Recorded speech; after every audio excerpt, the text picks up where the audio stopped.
चिंतन श्री गुरुदेव दत्त श्रीमन्महागणाधिपतये नमः। ऐं महासरस्वत्यै नमः। श्रीपादवल्लभानरसिंह सरस्वती श्री गुरुदत्तात्रेयाय नमः। सरस्वती नमस्तुभ्यं वरदे कामरूपिणी विद्यारम्भं करिष्यामि सिद्धिर्भवतु मे सदा। गुरवे सर्वलोकानां विषये भवरोगिणां निधये सर्वविद्यानां दक्षिणामूर्तये नमः। हर नमः पार्वतीपतये हर हर महादेव हर।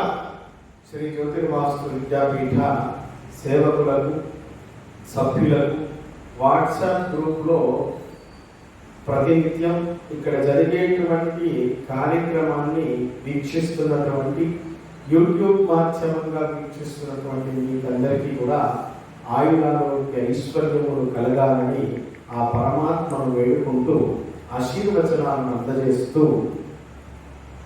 సోమవారం శుక్రవారం మనం కథలు చెప్పుకుంటూ ఉన్నాం.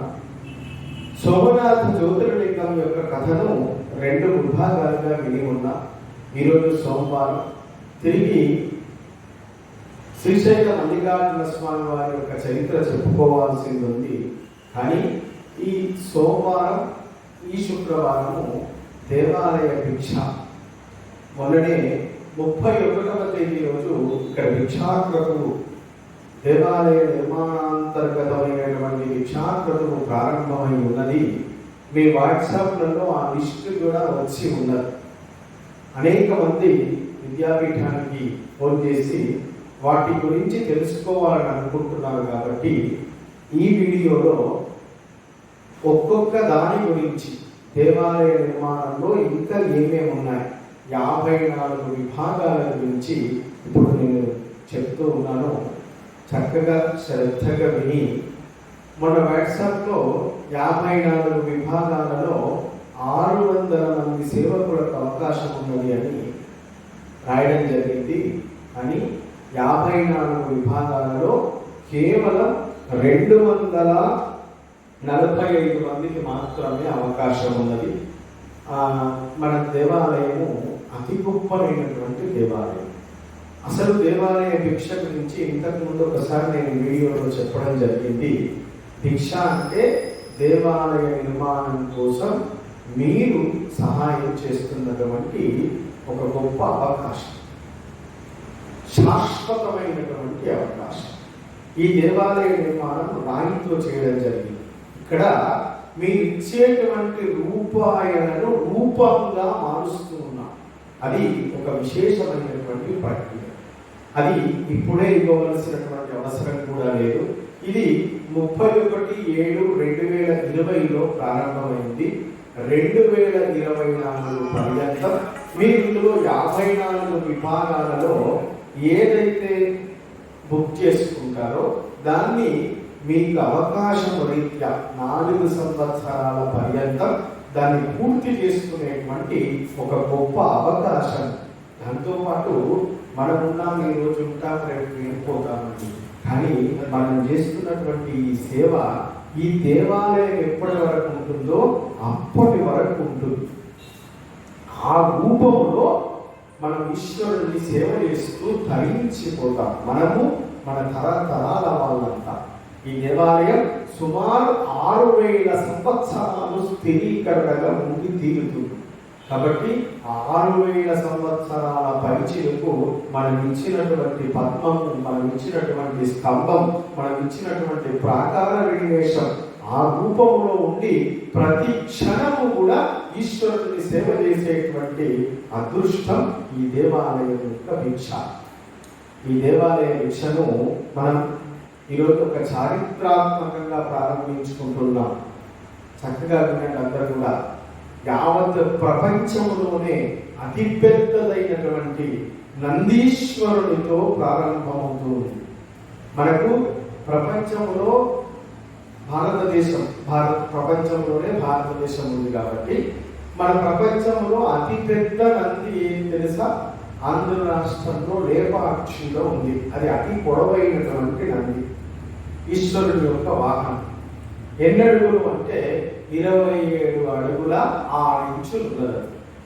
కానీ అతి ఎత్తైన నంది ఎక్కడున్నది అంటే మైసూరులో చాముండేశ్వరి హిల్స్ దగ్గర చాముండేశ్వరి యొక్క దేవాలయం యొక్క సన్నిధిలో 16 అడుగుల ఎత్తు ఉన్నటువంటి నంది ఉంది. అంటే ప్రపంచంలో పొడవైన నంది లేపాక్షిలో, ఎత్తైనటువంటి నంది ఎక్కడ? మైసూరులో ఉన్నది. కానీ విద్యాపీఠంలో ఇటీవల కాలంలోనే ఆ పరమాత్మ మనకు అనుగ్రహం ఇచ్చాడు. అతిపెద్ద భారీ నందీశ్వరుడు. ఎంత పెద్దది అని అంటే 30 అడుగుల పొడవు, 14 అడుగుల వెడల్పు, 18 అడుగుల ఏకశిలా విగ్రహాన్ని విద్యాపీఠం ప్రతిష్ఠ చేసుకోబోతున్నాం. ఆ నంది పేరు సువర్ణ శృంగ మహానందీశ్వర స్వామి వారు. సువర్ణ శృంగములతో వెలుగొందేటువంటి మహానందీశ్వర స్వామి వారి యొక్క భిక్ష నుంచి మన భిక్షాకృతం ఆరంభమైంది. అది ఒక్కటే ఉంటుంది, యావత్ ప్రపంచంలోనే ఒకటే ఉంటుంది. అది 18 అడుగుల ఎత్తు ఏకశిల. దాన్ని ఇక్కడ 12 అడుగుల ఎత్తు మీద పెట్టడం జరుగుతుంది. దాని చుట్టూ నందీశ్వరుని యొక్క చరిత్ర అంతా చెక్కించడం జరుగుతుంది. భారీ శిల్ప సంపదతోటి, భారీ వ్యయంతో ఈ కార్యక్రమాన్ని విద్యాపీఠం నిర్వహణ చేస్తూ ఉంది. మొట్టమొదటిది సువర్ణ శృంగ మహానందీశ్వర స్వామి వారు.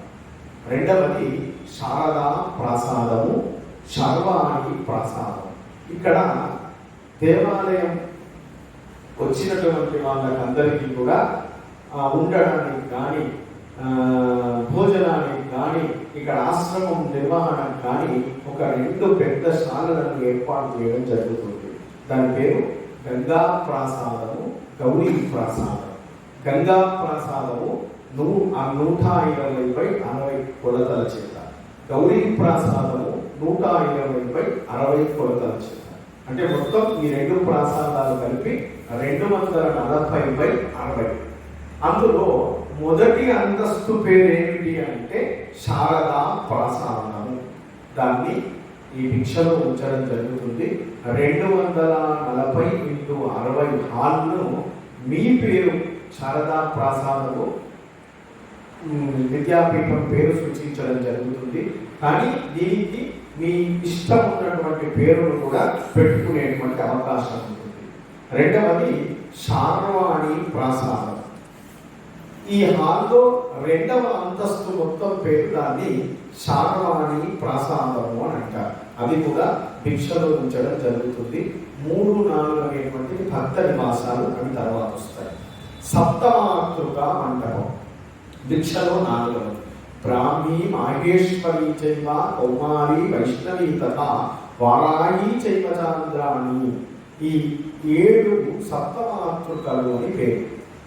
బ్రాహ్మీ మంటపం, మాహేశ్వరి మంటపం, ఇట్లా ఒక్కొక్క మంటపము 12.5 అడుగుల పొడవు, 12.5 అడుగుల వెడల్పు, ఉపపీఠము, 4 స్తంభాలు, పైకప్పు, సాల, ఇంత కలిపితే ఒక్కటి. అట్లా 7 మంటపాలు ఉంటాయి. దాన్నే సప్తమాతృక మంటపము అని అంటారు. మొత్తం ఒక 84 అడుగులు, 84 అడుగుల పొడవు, 84 అడుగుల వెడల్పుతోటి వచ్చేటువంటిది ఈ సప్త మాతృక అంటారు. ఇంకా దీనికి కూడా ఈ మంటపాలకన్నింటికీ కూడా మీరు ఏ పేరు సూచిస్తే ఆ పేరును శాశ్వతంగా పెట్టడం జరుగుతుంది. అంటే ఒకసారి ప్రతి ఒక్క దానికి, దేవాలయానికి కానీ, వస్తువులకు కానీ, మంటపాలకు కానీ పేర్లు ఉంటాయి. ఆ పేరును ఉచ్చరించడం ద్వారా మన తరాలన్నీ కూడా, ఉదాహరణకు చెప్తాను, మీకు అర్థమయ్యే విధానంలో చెప్తాను. మన తాతగారి పేరు, తండ్రి గారి పేరు, మన కులదైవం పేరు, మీ పేరు, లేదా మీ భార్య పేరు, మీ గురువు గారి పేరు, అట్లా పెట్టడం ద్వారా వాళ్ళ పేరు సార్థకమై తీరుతుంది. అవి 100 సంవత్సరాలు కూడా ఆ మంటపం రూపములో వాళ్ళుండి ఈశ్వరుని యొక్క సేవలో పాల్గొనేటువంటి అదృష్టం వాళ్ళకు కలుగుతుంది. ఇక పంచముఖ మంటపం, ఇది కూడా 5 మంటపాలు ఉంటాయి. ఇంతకు ముందు చెప్పాను కదా, 12x12 ఎత్తు 9.5 అడుగులతోటి 5 మంటపాలు ఉంటాయి. సత్యోజాతాన్ని ఈశ్వరుడికి 5 ముఖాలు ఉంటాయి. సత్యోజాతం, వామదేవం, అఘోరం, తత్పురుషం, ఈశాన. ఈ 5 ముఖాలతోటి ఈశ్వరుని యొక్క చుట్టూ ఉండేటువంటి మంటపాలు ఈ పంచముఖ మంటపం. దీని పేరు కూడా మీరు ఏది సూచిస్తే అది పెట్టడం జరుగుతుంది. తర్వాతది త్రిముఖ మంటపం. దీనికి 3 ముఖాలు ఉంటాయి. బ్రహ్మ, విష్ణు, మహేశ్వర. ఈ ముగ్గురి పేర్ల ద్వారా ఉండేటువంటిది మంటపం. ఈ మంటపం కూడా మీరు సూచించినటువంటి పేరును పెట్టవచ్చు. ఇంకా అష్టభక్తుల విజయ చరిత్ర. ఇక్కడ మన ప్రాకార వినివేశము అని ఏర్పాటు చేస్తున్నాం. కేవలం భక్తుల యొక్క చరిత్రలు. ఇప్పుడు రామదాసు గారు ఉన్నారు. రామదాసు గారి యొక్క చరిత్ర అంతా మనకు తెలుసు. దాని యొక్క తరతరాలకు అందించాలనేటువంటి ప్రయత్నంతో ఆ చరిత్రలన్నింటినీ కూడా శిల్పాల రూపంలోకి చెక్కించి శాశ్వతంగా దేవాలయం మీద నిలిపేటువంటి ప్రయత్నమే ఈ అష్టభక్తుల యొక్క చరిత్ర. ఆ అష్టభక్తులు ఎవరు అంటే భక్త ప్రహ్లాదుడు, భక్త ఉద్ధవుడు, తర్వాత భక్త రామదాసు. ఇట్లా 8 మంది భక్తుల యొక్క చరిత్రలను మనం ప్రాకారంలో చర్చిస్తూ ఉన్నాం. చాలా గొప్పనైనటువంటిది.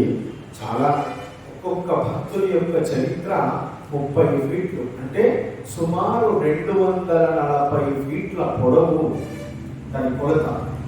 ఎత్తు ఎంత అంటే 8 అడుగుల ఎత్తు, 3 అడుగుల వెడల్పుతోటి ముందు వైపు భాగం, వెనక వైపు భాగం చక్కగా ఈ చరిత్రలన్నీ కూడా చెక్కించి ఉండేటువంటి అష్టభక్తుల విజయ చరిత్ర. 240 ఫీట్ల రాయి, 8 అడుగుల ఎత్తు, దాని మీద సాధారణ 1.5 అడుగుల ఎత్తు, కింద పీఠం 1 ఫీటు, సుమారు 10.5 అడుగుల ఎత్తు, 240 పొడవు, 3 అడుగుల వెడల్పు చేత ఒక గొప్ప కృష్ణశిలను తీసుకొని వచ్చి దాని మీద మనం ఒక్కసారి చూస్తే 8 మంది భక్తుల యొక్క చరిత్రలు మనకు కంటికి చక్కగా కనబడతాయి. తరతరాల వారికి ఆ జ్ఞానం ఇచ్చినటువంటి వాళ్ళు అంతా అవుతాం మనం. తర్వాత యజురామ్నాయ ప్రాకార శిలాసాలారము. ఇది దక్షిణం వైపుకు ఉండేటువంటిది. దీని యొక్క కొలతలు 32 ఫీట్ల పొడవు, 14 ఫీట్ల వెడల్పు, 20 ఫీట్ల ఎత్తు చేత శిలా నిర్మాణం. ఇదంతా కూడా అత్యధిక గొప్పనైనటువంటి చక్కచక్కనైనటువంటి శిల్పాల చేత ఉండేటువంటిది. 32 ఫీట్ల పొడవు ఉంటుంది. యజురామ్నాయము, సామామ్నాయము, అధరామ్నాయం, ఇవి 3 కూడా ఇవే కొలతలతో ఉంటాయి. దక్షిణం వైపు యజురామ్నాయం, పశ్చిమం వైపుకు సామామ్నాయం, ఉత్తరం వైపు అధరామ్నాయం. ఇట్లా 3 వైపులలో ముఖభద్రములు ఉంటాయి. మనకి తూర్పు వైపుది భిక్ష పూర్తయింది, దక్షిణం నుండి మనకు భిక్షలు ఉన్నది. దీనికి 32 అడుగుల పొడవు, దాని యొక్క పొడవు, తర్వాత 14 అడుగుల వెడల్పు, 20 అడుగుల ఎత్తు చేత పూర్తి శిలా నిర్మాణం. ఇదంతా కూడా భారీ భారీ కృష్ణశిలను ఇందులో ఉపయోగం చేయడం జరుగుతుంది. సుమారు 200 టన్నుల బరువు ఉండేటువంటి రాళ్ల చేత దీన్ని నిర్మాణం చేయించడం జరుగుతుంది. తర్వాత ఆయత నియత శిలాస్తూప. మన దేవాలయం చూస్తే మన మెట్లు ఎక్కేటువంటి, మన కూర్మానికి 2 వైపు మెట్లు ఉంటాయి. మనకు ఆ ఒక మెట్లను ఆయత శిలా సోపానం అని, 2వ వైపు ఉన్న దాన్ని నియత శిలా సోపానము అని అంటారు. ఆ మెట్లను మన భిక్షలో ఉంచడం జరిగింది. అవి కూడా ఏర్పాటు చేయవచ్చు. ఆయత నియత శిలా సోపానం. ఇంకా ద్విముఖ మంటపం, 2 ముఖాలతోటి ఉండేటువంటి మంటపం. ఇవి ఒక్కటి మాత్రమే ఉన్నది భిక్షలో. ఇప్పటి వరకు చెప్పినవన్నీ కూడా మన దేవాలయంలో ఏదైనా సరే అది ఒకటే ఉంటుందండి. ద్విముఖ మంటపాలు కూడా ఒకటే ఉన్నది. దానికి 2 ముఖాలు ఉంటాయి మంటపానికి. అంటే 12 ఫీట్లు 12 ఫీట్లు, 24 ఫీట్ల పొడవు, 12 ఫీట్ల వెడల్పు చేత నిర్మాణమై ఉంటుంది ఈ తిరుక మంటపం. ఇక ఏకముఖ మంటపం, ఒకే ముఖం ఉన్నటువంటి మంటపం. ఇది 12x12 ఉంటుంది. దానికి ఉపపీఠం ఉంటుంది, పీఠం ఉంటుంది, 4 స్తంభాలు ఉంటాయి, పైన కప్పు ఉంటుంది, పైన సాలారం ఉంటుంది. మీరు కళ్యాణ మంటపాలు గమనించి ఉంటారు. ఆ కళ్యాణ మంటపం ఎట్లుంటుందో అట్లా శిలా మంటపం. మీ పేరు పైన, మీ తల్లిదండ్రుల పేరు పైన, ఏ పేరు పైన కూడా ఇచ్చేటువంటి అవకాశం. మీరు ఏది సూచిస్తే ఆ మంటపానికి ఆ పేరును పెట్టేటువంటి ప్రక్రియ విద్యాపీఠం ఏర్పాటు చేసి ఉన్నది. అంటే ఇది ఏదో పేరు కోసం కాదండి, వాళ్ళు ధరించడం కోసం చేస్తున్నటువంటి ప్రయత్నం. తర్వాత భక్త నివాసం. ఇక్కడ వచ్చేటువంటి భక్తులకు నివాసం ఉండడానికి వసతి ఏర్పాటు చేసేది ఇది వెనక ఆశ్రమంలో ఉంటుంది. Cement structure. ఇది ఒక 100 భక్త నివాసాలను ఏర్పాటు చేయడం జరుగుతుంది. ఇది ఒక భక్త నివాసాల యొక్క సైజ్ ఏంటి అంటే ఒక రూము 15x16 కొలతల చేత ఏర్పాటు చేయడం జరిగింది. దానికి కూడా మీ ఇష్టం ఉన్నటువంటి పేరు పెట్టవచ్చు. ఎట్లా? మహేశ్వరి, మహేష్, నా పేరు మహేశ్వర శర్మ. నేను అనుకున్నాను ఎవరి పేరు, ఈశ్వరుడి పేరే పెట్టాలి. మృత్యుంజయ అనేటువంటి పేరుతోటి ఇవ్వాలనుకున్నాం అనుకోండి, మృత్యుంజయ భక్త నివాసము దాని పేరు అట్లా పెట్టుకోవచ్చు అన్నమాట, అవకాశం ఉంటుంది. అది 15x16 కొలతల చేత ఒక 100 మంది భక్తులకు ఈ అవకాశం ఉంటుంది. తర్వాత సేవక విరామాలు. ఈ సేవక విరామాలు అంటే ఇది కొంచెం పెద్దది, ఇంకా 20x16 కొలతల చేత ఉంటుంది. ఇది కూడా ఒక 10 మాత్రమే ఉన్నాయి మనకి వృక్షాలు. ఇవి కూడా మీ సూచించినటువంటి పేరును పెట్టడం జరుగుతుంది. తర్వాతది అష్టాదశ శక్తిపీఠ ప్రాకార వినివేశ. లంకాయాం శాంకరీ దేవి 18 ఉన్నాయి శక్తిపీఠాలు. సతీదేవి యొక్క శరీరాన్ని సుదర్శనంతో ఖండిస్తే 18 విభాగాలలో పడ్డాయి. అవన్నీ కూడా శక్తి ఉద్భవ కేంద్రాలుగా వెలిశాయి. ఒక్కొక్క దానికి ఒక్కొక్క చరిత్ర ఉందండి. ఇప్పుడు మనం ద్వాదశ జ్యోతిర్లింగ కథలు ఎట్లా చెప్పుకుంటున్నామో అష్టాదశ శక్తి పీఠాల యొక్క కథలు చెప్పుకుంటాం. ఆ కథలను దేవాలయం మీద చూడబోతున్నాం. తర్వాత తరాల వాళ్లకు తెలిసేటువంటి విధానంలో శిల్పాల రూపంలో, చిత్రాల రూపంలో చెక్కిస్తూ ఉన్నాం.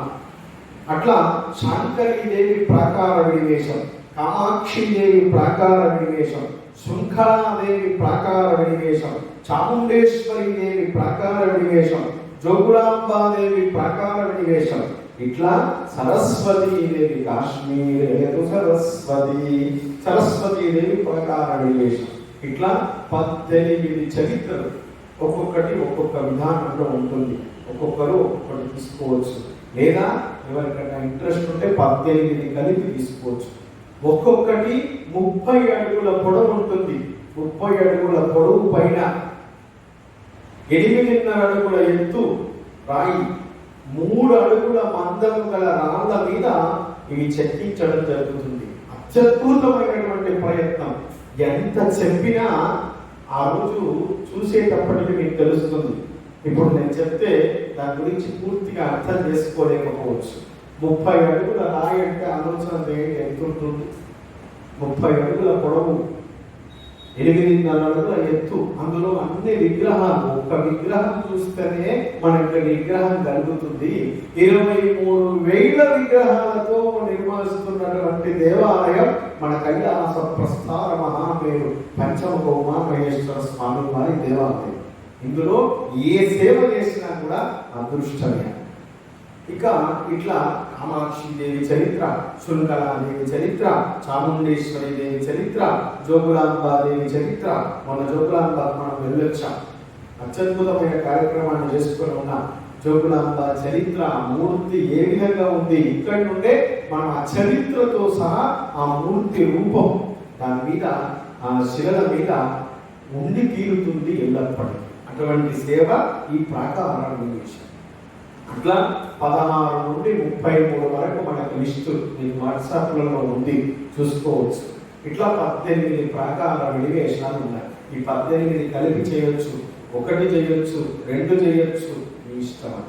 తర్వాత పంచారామ, ఈశ్వరుని యొక్క శైవ క్షేత్రాలు ఆంధ్ర ప్రాంతంలో ఉన్నటువంటి ద్రాక్షారామం, అమరారామం, క్షీరారామం, సోమారామం, భీమారామం, ఇట్లా 5 ఆరామ క్షేత్రాలు ఉన్నాయి. వీటినే పంచారామాలు అంటారు. ఈశ్వరుడు స్వయంభవంగా వేసి ఉన్నారు. ఆ చరిత్రలు కూడా మనకు దేవాలయంలో ప్రాకార వినివేశం కిందికి సేమ్ 30 అడుగుల పొడవు, 8.5 అడుగుల వెడల్పు, 3 అడుగుల మందం చేత మన ప్రాకారంలో దేవాలయానికి ఉండేటువంటి ప్రాకారంలో ఉంటాయి. తర్వాత దశావతారాలు, ఇవి వీటి గురించి కూడా తెలుసు. విష్ణు స్వరూపాలు, విష్ణువు భూమి యందు వచ్చినటువంటి రూపాలు ఇవన్నీ కూడా మత్స్యావతారం, కూర్మావతారం, వరాహావతారం, నృసింహావతారం, వామనావతారం, పరశురామావతారం, బలరామావతారం, రామావతారం, కృష్ణావతారం, కళికి అవతారం. ఇట్లా 10 చరిత్రలు కూడా మనం ద్వాదశ జ్యోతిర్లింగ చరిత్రలు పూర్తి కాగానే చెప్పుకునేటువంటిది దశావతారాల కథలు. ఆ కథలన్నీ కూడా ఎట్లా వచ్చాడు, మత్స్య రూపంలో స్వామివారు ఎట్లా వచ్చాడు, పూర్వ రూపంలో ఎందుకు వచ్చాడు, ఆ కథ చూస్తే చక్కగా మనకంతా కూడా రామావతారం, రాముడు ఎందుకు వచ్చాడు, కృష్ణావతారం, బలరామావతారం, అట్లా మన తరతరాల వాళ్లకు మనం ఒక జ్ఞానాన్ని ఇచ్చిన వాళ్ళ అవుతాం ఈ సేవ చేయడం ద్వారా. ఈ 10 కలిపి చేయొచ్చు, 1 చేయొచ్చు, మనకు ఎంత వీలుంటే అంత సేవ చేసుకునేటువంటి అవకాశం విద్యాపీఠం కల్పన చేసింది. ఇంకా అష్టధాతు నిర్మాణం, అష్టధాతు సృష్టి రూప దివ్య విగ్రహము, పంచముఖేశ్వర ఓ పరమేశ్వర, పంచముఖేశ్వర ఓ పరమేశ్వర, పావన భక్త పాల ఫలలోచన. మనది సుధాపక్వ తతక్షిన్న బుడసైగత మిశ్రిత సలిలంతుయుత రాజా వజ్రలేప ప్రకీర్తిత. విష్ణు ధర్మోత్తరం చెప్పింది కేవలం ప్రాకృతిక పదార్థాలను మాత్రమే ఉపయోగించి చేస్తున్నటువంటి ఏకైక నిర్మాణం మన దేవాలయం.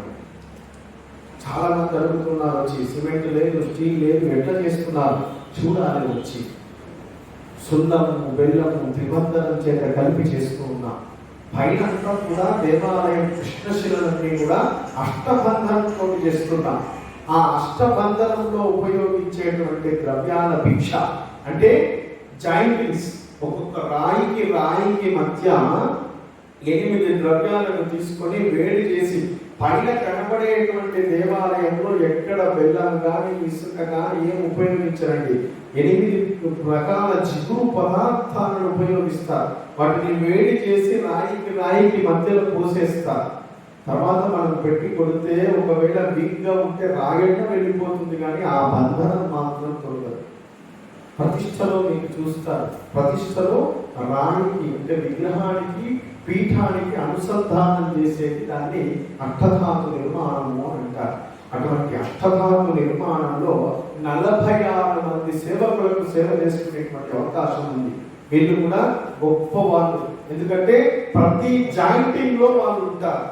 చూడండి, దేవాలయంలో శ్రీచక్రం దగ్గర నుండి ప్రాకారం పర్యంతం ప్రతి జాయింటింగ్ లో మీ యొక్క చేసినటువంటి సేవ చరితార్థమై ఉంటుంది ఈ అష్టధాతు నిర్మాణం ద్వారా.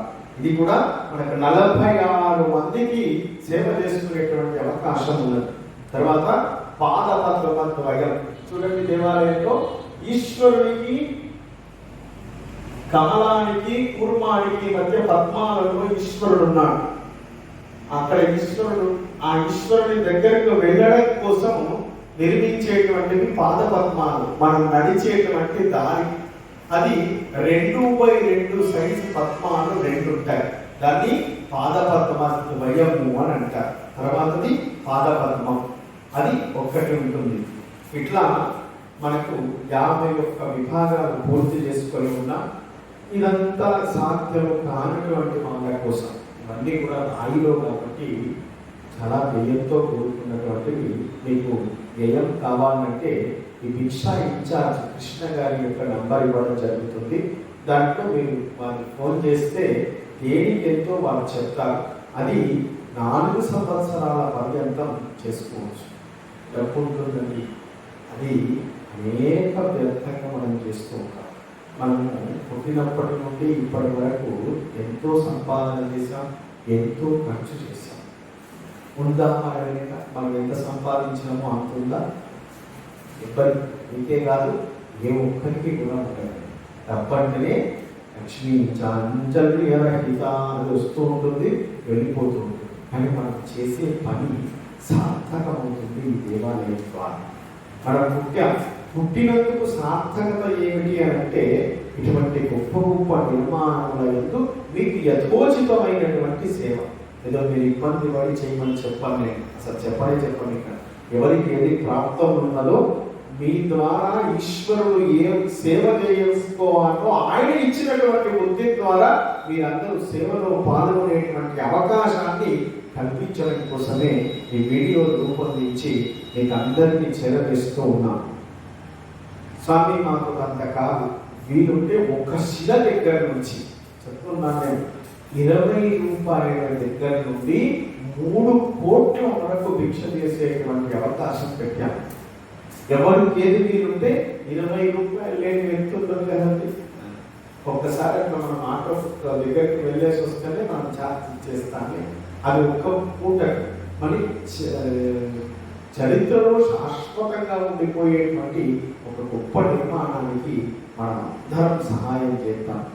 సహాయం చేస్తూ దాన్ని ఆమోదన చేద్దాం. చక్కగా ఈ మహావకాశాన్ని మనం అందరం వినియోగించుకుందాం. 245 ప్రధాన భిక్షలు ఉన్నాయి. తర్వాత 52 కృష్ణ శిలలు ఉన్నాయి, నల్ల శిలలు, బేస్ మట్టంలో ఉపయోగించేటువంటి శిలలు. శ్వేత శిలలు, తెల్ల శిలలు ఉన్నాయి. దాంతో పాటు శిలలు ఉన్నాయి, చిన్న చిన్న శిలలు. చిన్న శిలల దగ్గర నుండి పెద్ద భారీ శిలల వరకు మీరు సేవ చేసుకునేటువంటి అవకాశం ఉంటుంది. ఇట్లా 54 విభాగాలలో మనందరం కూడా సేవ చేసుకునేటువంటి ఒక గొప్ప అవకాశం ఉన్నది. అదే ఈ దేవాలయ భిక్ష. ఈ వీడియో కింద దేవాలయ భిక్ష ఇన్ఛార్జ్ మా కృష్ణ గారు ఇక్కడే కూర్చొని ఉన్నారు. 1వ భిక్ష 368 పూర్తయిపోయాయి. ఇది 2వది ప్రారంభం చేశాం. 4 సంవత్సరాల పర్యంతం మనకు కాలం ఉన్నది. ఈరోజు వస్తాయి, రేపు పోతాయి, కానీ మనం చేసేటువంటి పని శాశ్వతంగా. చూడండి, మీ తల్లిదండ్రులు గతించి ఉన్నారనుకుంటారు, వాళ్ళ పేరు ఒక మంటపానికి పెట్టామనుకోండి, చూడండి వాళ్ళ పేరు ఎంత సార్థకమైపోతుంది. గంగా, ఉదాహరణ చెప్తాను, గంగా మంటపం, గంగా మంటపం, గంగా మంటపం. వచ్చిన భక్తులు ఎంతమంది కూర్చొని వెళ్తారు, ఎంత పుణ్యం వస్తుంది. ఆలోచన చేయండి మీరే. నేను అంతా చెప్పాను. ఇంకా మీకు కావాలంటే మా కృష్ణ గారికి ఫోన్ చేయండి, లేదా నా నంబర్కి ఫోన్ చేయండి. నేను ఇంకా దీని గురించినటువంటి వివరాలన్నీ కూడా చెప్పే ప్రయత్నం చేస్తాను. ఇప్పుడు ప్రస్తుతం ఆశ్రమము ఈ కరోనా బాగా విస్తృంఖలంగా ఉంది కాబట్టి మొన్ననే చెప్పాను 27వ తేదీ వరకు ఎవరు రాకూడదు అని. ఇంకా చెప్పింది ఎందుకు అని అంటే మీరు అక్కడ ప్రశాంతంగా ఉండాలి. అందరూ ఆశ్రమవాసులు కూడా ఇక్కడ అందరూ ప్రశాంతంగా ఉన్నారు. మీరు కూడా చక్కగా మీ గృహాలలో ఉండి అన్ని పనులు చేసుకోవాలని ధైర్యంగా ఉండాలి. మొట్టమొదటి అది. అధైర్యం మనిషిని నాశనం చేస్తుంది. అన్నిటిని ఎదుర్కొనేటువంటి శక్తి ఎవరు తెలుసా? మనం ఎదుర్కోగలుగుతాం. తప్పక ఆ సద్గురువు దత్తాత్రేయ స్వామి వారి యొక్క కటాక్షం మనందరి మీద ఎల్లప్పటికీ ఉంటుంది. కాబట్టి దేన్నైనా ఎదుర్కొనేటువంటి శక్తి ఆ స్వామివారు మనకు అందిస్తాడు. భిక్షారూపములో దేవాలయంలో నిర్మాణములో మనం అందరం కూడా పాల్గొనేటువంటి బుద్ధి ఆ ఈశ్వరుడు మనకు అనుగ్రహించుగాక అని స్వామివారిని వేడుకుంటూ అవధూత చింతన శ్రీ గురుదేవ దత్త.